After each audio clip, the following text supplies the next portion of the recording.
Margaret रनबैक का ख्याल है कि खुशी कोई मंजिल नहीं जहां आदमी पहुंचे, बल्कि खुशी तो सफर करने का रास्ता है, सफर करने का एक तरीका है। हर आदमी खुशी की तलाश में होता है, लेकिन इस दुनिया में कम ही लोग खुशी हासिल कर पाते हैं। असल में ये दुनिया इसलिए बनाई ही नहीं गई कि यहाँ पर आदमी अपनी खुशियों का घर तामीर कर सके। जो शख्स खुशी को अपनी मंजिल समझे वो कभी खुशी को नहीं पा सकता।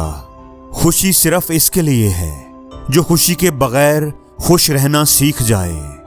अगर आदमी ये जान ले कि इस दुनिया में गम नागुज़ीर है तो वो गम के साथ रहना सीख लेगा।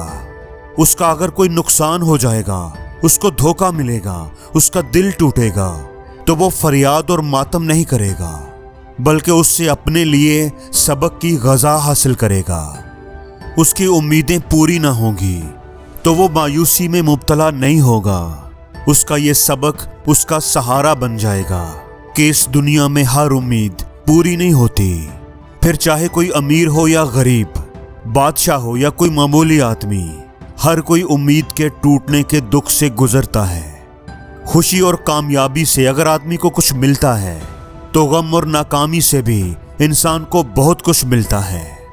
खुशी अगर लोगों को आपके करीब लाती है तो गम और नाकामी आपको असली और सच्चे लोगों की पहचान करवाती है।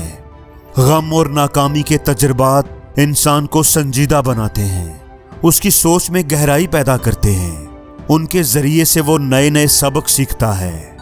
गम और नाकामी के तजुर्बात आदमी के पूरे वजूद को बदल कर एक नया इंसान बना देते हैं।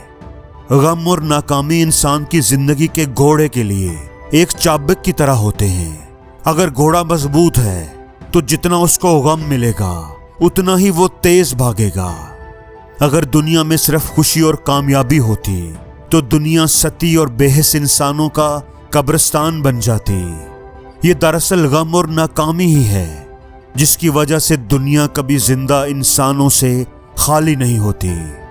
जिंदगी की तलखियां आदमी की जिंदगी के लिए वही हैसियत रखती हैं जो सोने चांदी के लिए तपाने की हैसियत है। तपाने का अमल सोने चांदी को निखारता है। इसी तरह तलख तजुर्बात आदमी की इस्लाह करते हैं, इंसान को जीना सिखाते हैं, अपने पराये की पहचान बताते हैं। वो बेचमक इंसान को चमकदार इंसान बना देते हैं। और जिंदगी में हर रोज कुछ नया सीखो, नया सोचो, नया करो, लर्न करो।